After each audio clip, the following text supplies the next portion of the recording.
friends, Television Tuesday with Big Dub. Got a great reaction to the first episode of Television Tuesday, so here we are again. It's actually quite late. It is 1:30 in the morning. I've had quite a lot to do today. Very busy day with a lot of things, errands, things around the house, work. But that's okay. So I wanted to make sure I got this out for you so you could watch it here in several hours in the morning. So let's talk first about, we're not going to talk anything about upcoming at all. I don't think there's any new newsworthy things upcoming that I'm looking forward to. I didn't start anything new. I did not watch another episode of Watchmen or See yet. I did not watch the M. Night Shyamalan show yet that's on Apple. I can't even remember the name. Let me see if I can find it there. The Servant. I haven't watched that yet. Being Thanksgiving, I was with family. I was doing that kind of stuff. And I just spent time with my family and doing other things and friends. Didn't spend a lot of time watching TV. I did stay current on most of the stuff I watched. Goldberg's wasn't on this week, so Silicon Valley was the only comedy I watched. And it's the penultimate episode. It only has one left. Next week is the series finale. It was a pretty good episode. It teased, TJ Miller coming back, which would be cool. They're going to figure it out, right? It's just, somehow they're going to feel good at the end of it. It's a little comedy. But I like the show. So it wasn't anything to write home about. And, a lot of those HBO 30-minute shows I watched, Ballers that just recently went off there, they're not tremendous, but I enjoy them. So it was fine. The documentary type things. My favorite this week was The World According to Jeff Goldblum. It was an episode about denim, about blue jeans. Now, I watched it, I think, with Victoria. It was the first time she had watched an episode, and I think she quite enjoyed it. And I heard Andrew and his wife, Melissa, watched all the way through, and they enjoyed it as well. Really fascinating. They go out into the middle of the wilderness looking for denim. He goes to Levi's. There's some really funny stuff. Highly recommend that. Imagineering story this week was another good one. It was like hits and misses, I think is what it was called. And it was like back and forth between good ideas and bad ideas, good ideas and bad ideas. It talks about Animal Kingdom. It talks about what was going to be Disney America in Washington, D.C., something that I did not realize happened. It talks about Disneyland Japan 2, which ultimately became Sea Disneyland.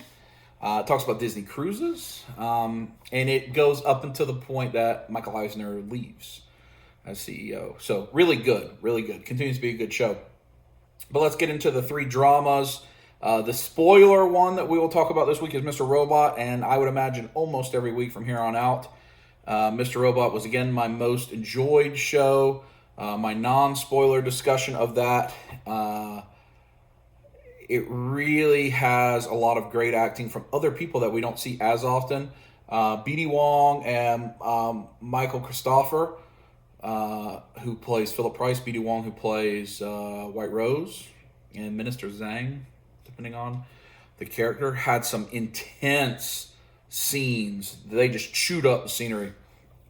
And then, of course, the big three, Carly Chaikin, Rami Malek, Christian Slater, were all wonderful. Lots of plot progression. It's barreling toward the ending. I think 4 or 5 episodes left.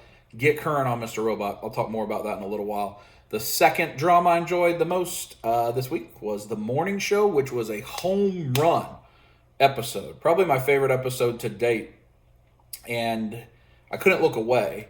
And if Mr. Robot just wasn't in prime shape right now, it would have been my favorite episode. So there was a lot dealing with the fallout from the events that the show is about. And some of the more minor or secondary characters got a lot to do, including an incredible scene in the workplace with Mia. And if you've seen it, you know what I'm talking about. Just a staggering scene with lots of acting. Jennifer Aniston continues to just be top-notch. Steve Carell had a lot more to do this episode, which makes it interesting. It's a great show. If you like The Newsroom, if you like The West Wing, if you like Aaron Sorkin's shows, The Morning Show is for you, I believe. So check it out on Apple. And then my third favorite drama of the week was The Mandalorian. It still suffers from the things that I have some issues with it about, but it was a fun episode. You smile a lot, you laugh a lot. Quite a bit of Baby Yoda doing exactly what would happen if Baby Yoda showed up in our country right now in America. Playing with kids, that kind of stuff. We get to introduce a new character. But, my problem with Mandalorian is not a lot happens. It's slow, short episodes. And at the beginning of the episode, we were at a place, and then a bunch of stuff happens, and at the end of the episode, we're at the same place. So the plot has really not gone very far forward. So I have trouble with that, but it looks great. It was fun. Lots of cool effects in this episode again. And, of course, Baby Yoda being the star. And, I enjoy it. I enjoy Mandalorian. It's a different type of TV than some of these others I'm talking about. So that was what I watched. Not a lot. Now, The Irishman is sitting out there on Netflix now, which is a movie. Some folks asked me if I'd talk about movies. I probably won't do a separate movie show because I just don't watch movies that much. I'm a TV guy. I like long-term investment in characters with payoffs. That's just the way I am. So I watch movies, and what I'll do is when there's light TV, like there'll be some weeks where there's nothing coming on TV, that's maybe when I'll pick up a movie. But if I watch The Irishman on Netflix, I'll probably talk about it, which I will watch it.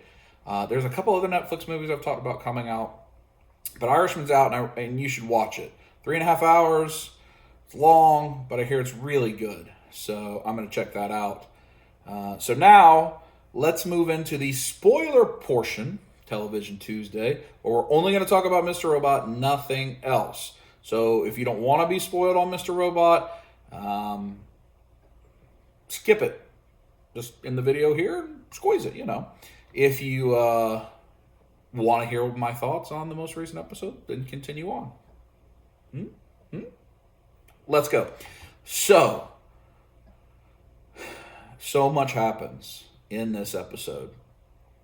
And it starts off, and you've got what I love, where Christian Slater walks in to see Darlene. And this is Darlene.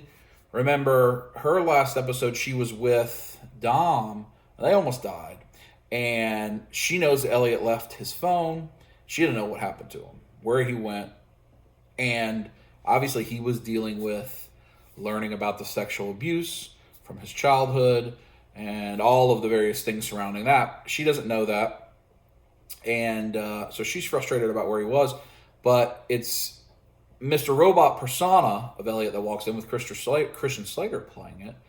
And because he's protecting Elliot. And great scene where Darlene, Carly Chaikin just did awesome on this, where she looks in the eyes of Christian Slater and realizes it's not Elliot, it's Mr. Robot, and asks where he is and asks what happened. And Christian Slater says, you got to let him tell you. It can't be me. I love that. I love the way they tell the story of the multiple personalities of Elliot. It's so well done. So that was a great scene. And then we get into where Phillip Price comes over, and they got the big plan to hack all the Deus group members, right?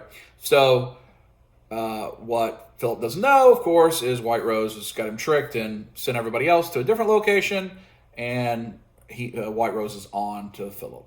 So he's over there in that room, and you just get such good scenes where they're going back and forth, the former E-Corp CEO and the leader of the Deus group, the leader of the Dark Army. I don't even know what all White Rose is the leader of, to be honest. And just great back and forth. You get the thing with White Rose's assistant, and she, tells him we got to move on from Elliot, and White Rose doesn't want to do it. I still don't completely understand. I don't think we're supposed to. Why White Rose has this strange fascination with Elliot. But that continued. And they split up. Christian Slater is staying. He's going to hack.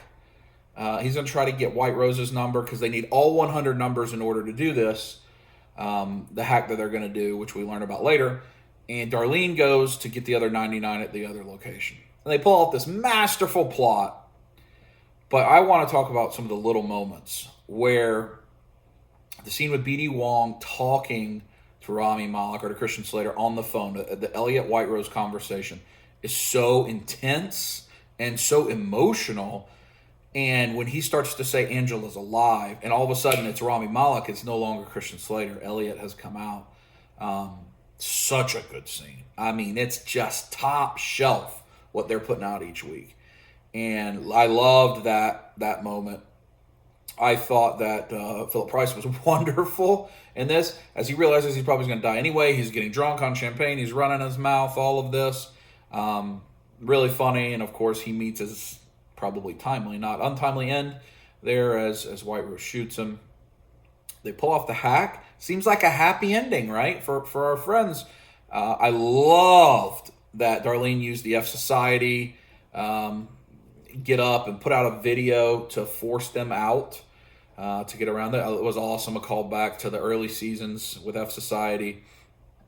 And they seem to complete the hack. So, is it a happy ending? I don't know. We get the very last scene with White Rose, and now Minister Zhang is putting on the dress and the makeup and all that and becoming White Rose. And you hear FBI, law enforcement of some form raiding the house, and you hear the Dark Army start to fight them, shooting, and that's the way it ends. Tremendous episode of television. I was on the edge of my seat the whole time. One thing I haven't talked about yet is we call back to Elliot's mother and child Elliot, and Mr. Robot walks in that room for the first time, and they have this conversation, and this is taking place in Elliot's mind, and Mr. Robot is trying to summon the other personality. He calls him he, and mentions that Darlene talked to him, so he must be around. I've been thinking it's us, that we are the third personality. This scene, I don't know. I just don't know where they're going with it. But I love it. And I'm so interested in it. And I'm so into it. So that dynamic of who is the other personality of Elliot, who is Mr. Robot talking about getting out, that's driving the show for me right now. Maybe more than anything. But top-notch acting. The cinematography, of course, was great. The music. The scenes with White Rose almost had music that sounded like Stranger Things with like some synth keyboards and things like that. I thought were really, really good. Just dynamic. I loved it. All right, that'll do it for this week's Television Tuesday. Again, a lighter slate this week. And this is about the normal length of the videos, probably 10, 13, 15 minutes. Last week was a little long because I had to go through everything. And there'll be weeks that are shorter and weeks that are longer. Anyway, hope you're enjoying all the new content. And I'll see you next time.